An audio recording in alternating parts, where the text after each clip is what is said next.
Hari ukuntu wumva uri kuvuga ati uriya mukobwa arakundwa cyane cyangwa se uriya musore arakundwa cyane. Ese ibyo ngibyo nawe byigeze bikubaho? Muri video tugiye kuba twavuga ku bintu 10 by'ingenzi bituma umuntu agira igikundiro mu buzima bwe bwa buri munsi. Niba ushaka kugira inshuti nyinshi cyangwa gukundwa cyane cyangwa kubahwa aho uri hose, iyi video irakureba. Reka duhite twinjira muri ibyo ibintu 10. Niba ushaka gukundwa cyangwa se ko wakubaha, ukubaha nawe ukubahwa, iyi video irakureba. Nge mugiye kubona muri video kugeza ku musozi twiragiye Dani, ukandi subscribe ufungura inzoga kugira atazagira video nimwe igucika. Ikintu cya mbere tugiye kuba twarebera hamwe twihuse cyane, iyi video ntacyo kugira ngo ibe ndende.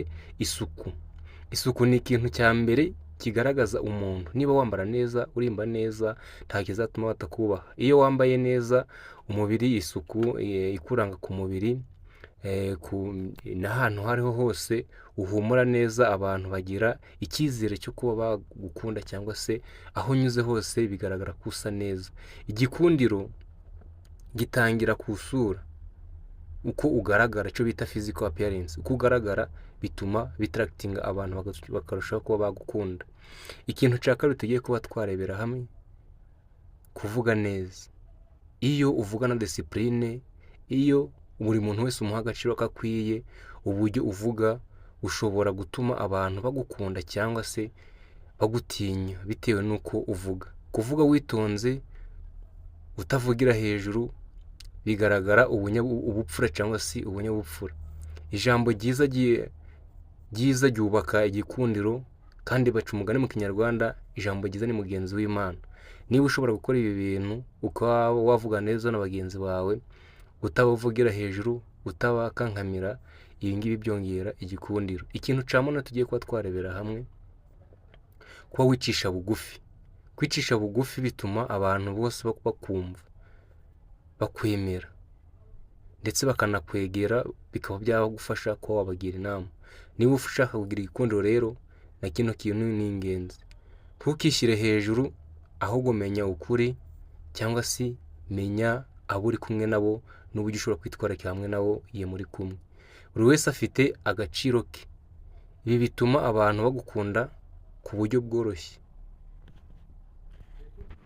Ikintu nakubwira ko ikintu cya munane, ibi bintu bituma abantu bagukunda ku buryo bworoshye kandi bakakwizera ku buryo bworoshye. Ikintu cya karindwi tugiye kuba twarebera hamwe kizatuma ugira igikundiro ndetse abantu bakakubaha. Ntuze gucikwa n'ikintu cya mbere n'icya kabiri, kubera ko ni ingenzi kurusha ibi byose. Ikintu cya karindwi kandi cy'ingenzi nanone muri ibi bintu nabateguriye, gato, kuba umuntu w'inyangamugayo. Kuba inyangamugayo buriya aho ariho hose nabyo bikurura igikundiro, kubera ko bishobora kugufasha mu buzima bwawe bwa buri munsi. Umuntu uvuga ukuri akagira ubunyangamugayo bumuhama, akundwa cyane kurusha wa muntu twabonye ushobora kuba yavugira hejuru. Abantu bagira icyizere cyo kwizera cyane, cyangwa se igikundiro cyiza ku bantu batagira amayeri. Iyo ukunda kubeshya, ukaboshya umuntu rimwe kabiri gatatu, nawe urabyumva nyine, ikiba gisigaye nta cyizere aba kigufitiye. Iyo ushatse kuba yakwizera biragorana. Icya gatanu dushobora kuba twarebera gatandatu, nako dushobora kuba twarebera hamwe muri iyi video, gutekereza nabi cyangwa se gutekereza kubi, cyangwa se gutekereza ku bandi. Kugira umutima wo gufasha cyangwa se abantu, kuba umuntu wabona ababaye ukashaka kumufasha, cyangwa se umuntu kubona akeneye ubufasha ukabumuha, nabyo byongerera agaciro n'igikundiro, ndetse abantu bakarushaho kuba bakwizera. Ibi turabijyana no kuba wakumenya kwicisha bugufi. Ibi ngibi bigufungurira amarembo yo kuba wagira igikundiro, cyangwa se yo kuba wakundwa.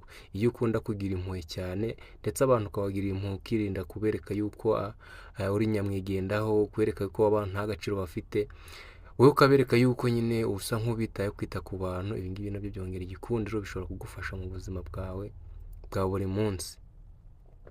Umuntu w'inyangamugayo wita ku bandi, yigarurira imitima y'abantu benshi kuruta ko wowe ushobora kubitekereza, cyangwa se uzare mu nshuti zawe umuntu kwita ku bantu cyane, cyangwa se wa muntu ubona ukundwa cyane, nawe byanga bikunda hari ikintu baba bamuziho cy'ubunyangamugayo. Kirajyana na discipline. ubwo rero iyo ukunda ibi bintu ndi kukubwira amaze haraguru umenya yuko ari iby'agaciro. Reka twigire ku cya gatandatu aricyo nacyo cy'ingenzi mu bintu 10 nabategure bishobora kuba byakongera igikundiro. Kumva neza abandi. Ubumenyi bwo kumva abandi ni ibintu byiza cyangwa se listening to skills ni ingenzi cyane. Iyo ugirana n'umuntu inama cyangwa se mugahorana akumenya cyane cyangwa se muramenyana birenze, uramusobanukirwa, kumuha umwanya kuganira, mukaganira mukungurana ibitekerezo bye, kumva ibitekerezo bye nawe kumva ibyawe, nabyo byongera icyizere. Kuba umuntu yagutegera amatwi akakubwira niba ari cyo yagize cyangwa se niba hari ukundi kuntu wenda atekereza ukamugira inama, ibi ngibi bishobora kugufasha kuba waba umunyangamugayo cyangwa se waba umunyakuri, ukongera igikundiro ndetse n'ubunyangamugayo, bikaguhama n'abantu bakarushaho kukwizera. Ikintu cya kane tugiye kuba twarebera hamwe, kuba ugira ikinyabupfura, byo twagiye tubigarukaho, kumenya kuvuga neza cyane nabwo byongera ubunyangamugayo, ndetse ikintu kwihanganirana umuntu ndetse no kwihangana, kubabarira, nabyo byongera kuba wagira ubunyangamugayo. Bigira uruhare runini rukomeye mu kuba bagukunda ndetse no kugukundisha abandi. Iyo uri inyangamugayo, abantu baragukunda ndetse bakagenda bagutangira ubuhamya. Ikinyabupfura rero gikwirakwiza umunyamuneza. Iyo uri inyangamugayo, aba ari ibintu byiza by'agaciro. So icya gatatu tugiye kuba twarebera hamwe muri iyi video, kugira umutima usetsa cyangwa se umutima ukeye muri wowe. Umuntu uca bugufi agira inseko nziza, akundwa na bose. Inseko igira imbaraga nyinshi cyangwa se yongera umurava n'urukundo kuba abantu bagukunda. Iyo wakirana umuntu neza ukaja kumusuhuza, ukabona ukamwakirana akamwenyu cyangwa se ugahora mwahura cyangwa se ari ahantu muri bitewe n'ahariho, ukagaragaza inseko. Si ngombwa kugira ngo ukwenyuke ahubwo cyangwa se ngo useke cyane, niko nabivuga. Iyo wakirana umuntu akanyamuneza, byongera igikundiro ndetse byongera akanyamuneza. Ikintu cya kabiri nacyo tugiye kurebera hamwe, aco gikurikiranye cya nyuma, kwizera no kugira icyizere mu buzima. Abantu bakunda umuntu wizera, uzi icyo ashaka kandi utagira amanyanga, utanyeganyezwa n'ibibi ibyo ari byo byose, ndetse cyangwa se utaje ugeragezwa n'ibigeragezo bya hato na hato bigiye kumukanga. Icyizere cyawe kigira imbaraga mu kugira igikunda cyangwa se mu kuba warushaho kubahwa, niko nabivuga. Mbere yuko tuja kuca mbere muri ibi bintu nabateguriye ko ari 10, kanda subscribe, ufungure inzogera kugira hatazagira video nimwe igucika. Icya mbere ribaza ari iki? Kuba wihariweho ubwawe, kugaragaza amarangamutima yawe atandukanye n'ay'abandi, bikaba mu myambarire, mu bitekerezo no mu bikorwa, bituma ugira igikundiro.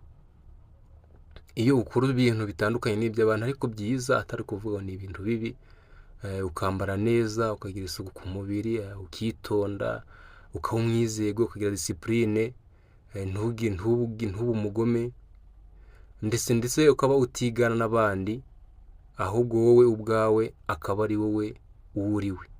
Ibi byuko byongera agaciro ndetse bikongerera icyizere. Ngibyo rero ibintu 10 by'ingenzi bituma ugira igikundiro aho uri hose. Niba ubikurikije mu buzima bwawe bwa buri munsi, abantu bazagukunda, bakubahe, bakube hafi, kandi bazagufasha nk'umuntu w'agaciro. Ntuzibagirwe gukora subscribe, usiga like no gusangiza abandi iyi video. So murakoze cyane, reka tuzongere guhura mu yindi video nshya igiye kuba yakurikiriye. Ndabakunda cyane, hasta la vista. Reka dusubire mu zindi video. Bye bye, ciao ciao, ndabakunda, nahamukanye.